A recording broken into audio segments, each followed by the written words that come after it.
Welcome back to Travels with Alicia.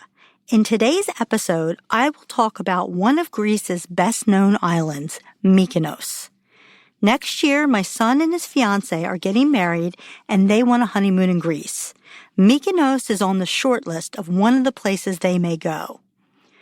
My son Dimitri has had many fond memories on this island because we visited for 4 summers in a row while he was at the end of middle school and during high school. These were very formidable years, and I think that our experiences left a very big impression on him. The trips were not just our immediate family, but over the years we went with my daughter's godparents, cousins, and grandparents. Most people think of Mykonos only as a party island, but it's perfect for families as well. Mykonos is Greece's most glamorous island and always at the top of many travelers' lists. It's famous for whitewashed buildings, windmills, and turquoise water. I will say I absolutely love the water in Mykonos. It's shallow and warm in the summers and crystal clear. Mykonos offers a blend of party vibes and serene beauty. While it's known for beach clubs and a really jet-set crowd, don't be fooled, you can find something for everyone on this island. So how did my family pick Mykonos as our vacation destination? Well, we had been traveling to Kefalonia, Greece, for several years when I finally told my husband I really wanted to go to Santorini and Mykonos. He really didn't want to go. And similar to many Greeks, he said, oh, it's so touristy and there are many islands that are much better to visit. But whenever I spoke to people and they found out that I was in Greece, they would ask me about Mykonos and Santorini, and I had never been to them. So I really just wanted to go and experience them. As usual, I was kind of relentless, and finally he agreed to go if we only spent a few days in each place.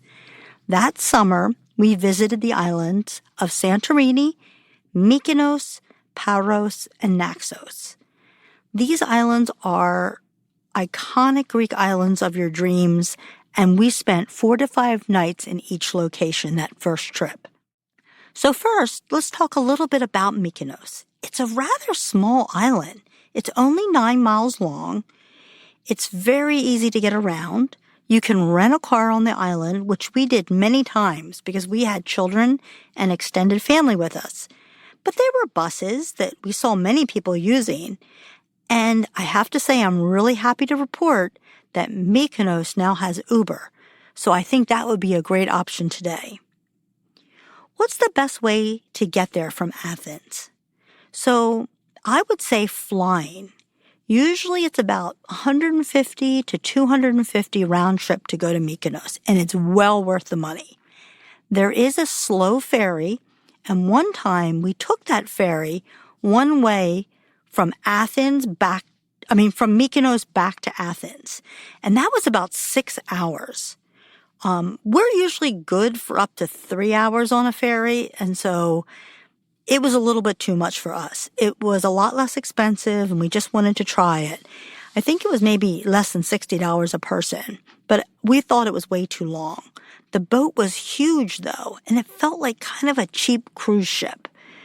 Also, we spent a lot of money for Wi-Fi because the kids were bored for 6 hours. So we had to pay every 10 minutes for Wi-Fi. So I will say for shorter trips between islands, the slow ferries are great, and I'm a huge fan of them. There's nothing better than arriving at the port and seeing a beautiful island getting closer and closer. And the port area on many islands are really beautiful, and they're lined with restaurants and cafes. So it's a really good experience. And when we got in these slow boats, we would normally grab a bottle of wine, some snacks, and head to the top deck and hang out with our family and everyone else on the boat. These boats are super casual and a lot of fun, as long as they're not too long. So check that out. There's also high-speed ferries. And this is like hydroplaning. They are much faster, but they are canceled frequently for high wind or really any weather event. We were once on a hydroplane, a fast boat, and people were getting seasick, and so it was just a really bad experience. So we try to avoid this. These boats are all indoors, so you really can't get any fresh air or go out on the deck. So a little more about Mykonos. This island was actually poverty-stricken until the 50s. And this is when artists and royals and A-listers started to discover the island. And this led to a transformation of Mykonos. And it went from a barren island to a party mecca that catered to upscale, like an upscale market clientele. I usually love to talk about the famous people that enjoy a particular destination, but in this case, there's just way too many people to mention. Mykonos is a hotspot for movie and rock stars. I mean, honestly, there's probably not a time or a week that there's not many people that are famous on this island. The island also has a mascot. Petros the pelican is the island mascot. And really, this begins in the 50s. In 1958, a white pelican was found injured off the coast of Mykonos. And then people took care of it and nursed it back to health, and it became very famous. Unfortunately, in 1985, Petros was killed by a car. It was in a car accident on the island. And people were very upset. So Jackie Kennedy Onassis and the Zoo of Hamburg donated a pelican. Each of them did. And so one was called Irene, and then the other one was named Petros, after the original. And so to this day, the mascot of the pelican still exists in Mykonos. And when we were there, we saw the pelican. I don't know which one it was, or, again, over the years, they've unfortunately had to replace the pelicans. But they're huge. I mean, a pelican, it stood almost up to my waist. So you will notice it. It looks a little out of place, but it's an amazing thing if you see it. And I'm sure you're going to snap a picture of the pelican. There's such a vibrant night scene in Mykonos. 2 of the top 20 clubs in the whole world are located here. So they have groundbreaking music, talented DJs. It's a very energetic atmosphere. And in Mykonos, there's over 100 bars and clubs in this small 9-mile island. And it's also said that the most expensive champagne in Greece is served at the Namos Beach Club, costing 125,000 euros per bottle. In my opinion, Namos is the best beach club in Mykonos and actually the best in the world. Every time we've traveled to Mykonos, we have visited Namos Beach Club once or twice. It's on Serene Beach. It is unbelievable. It's where high fashion is meeting the beach. Expect designer swimwear, giant bottles of rosé wine, live saxophone. I mean, it's just the place to be and to be seen. They have a restaurant there. It's absolutely fantastic. They serve, their specialties are lobster pasta, king crab legs. They're well known for their sushi and steaks. So you can get a kind of sense of what kind of beach club this is. It's really an investment to go to this beach club, but I will say it's so good that I'd put it on the must-do list. You'll probably pay between $50 and $150 per chair, and that includes absolutely nothing. So sometimes we only got 2 chairs and just told our kids, just sit with us or just stay in the water. I will say the chairs were unbelievably comfortable, but it's just so entertaining to be there. You'll watch the yachts pull up and the people arrive. You'll realize it's another world that maybe you haven't even been a part of before. You'll get to experience it for the day. Earlier in the day, you'll see families, a lot of times 3 generations, just stopping for lunch. I remember thinking how beautifully a particular family was. They were fabulously dressed as they sat at the restaurant. The young boys had on fedora hats and linen jackets, and I kept thinking, I hope they brought their bathing suits so they could have some fun and jump in the ocean. As for food and drink, you can spend more money than I even want to mention, but you also can be conservative. A single glass of rosé wine is only about 12 euros, and the pastas were very reasonable. I'm laughing because probably not everyone who's in a bathing suit really wants to eat pasta on the beach. But anyway, they had amazing sea urchin and pasta that was fantastic. But if you're watching your pocketbook, I'll tell you, don't order the fish or anything that's market price. Stick with Greek specialties and the pasta. Let me just set the scene a little bit more. Early in the day, if you're at Namos Beach Club, let's say around 11 to 2, you'll have very pleasant music. It'll be like Frank Sinatra, Sweet Caroline, and maybe a 70s vibe. By midday, it moves into top 40s. And by 6 p.m., they're going to be scooting you off the beach as they set up more tables. And people are starting to dance on the tables, and the music is slowly moving towards club music. So I'm not going to cover the vast number of clubs in Mykonos, but I just wanted to share with you Namos because it's just so outstanding, and I hope you get to make it there. So what else can I tell you about Mykonos? It's divided into several unique areas, and each area has its own charm and appeal. Let me tell you about some of the best spots. So let's start with the island's capital is Mykonos town, and it's wonderful. It has narrow, winding streets. You feel like you're in a postcard. There's whitewashed buildings, blue shutters, and blooming flowers are everywhere. You'll also find the famous windmills on the hill, which are a historic symbol of the island. There's chic boutiques, art galleries, and trendy cafes. On our first trip to Mykonos, we actually stayed right there close to Mykonos town, and it was very convenient. Most of the town is pedestrian, which is very helpful.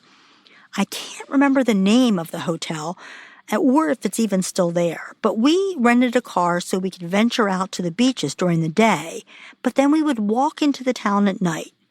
And the town is full of winding streets, and even after years of visiting Mykonos, we would get turned around and lost very often.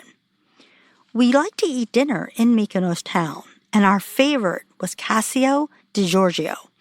This was an Italian place near the little church and under some big trees, and they served amazing squid ink pasta and zucchini and shrimp pasta and also amazing pizzas. This place was a huge hit with our family and not very expensive. But the town has everything from gyro stands to top-notch dining and everything in between. Another area to note in the town of Mykonos is an area called Little Venice. It's one of the most romantic spots on Mykonos, and this area has many similarities to the Italian city of Venice. Mykonos was actually under Venetian rule from the 14th century until the 18th century. This area was a residence of sea captains and wealthy merchants.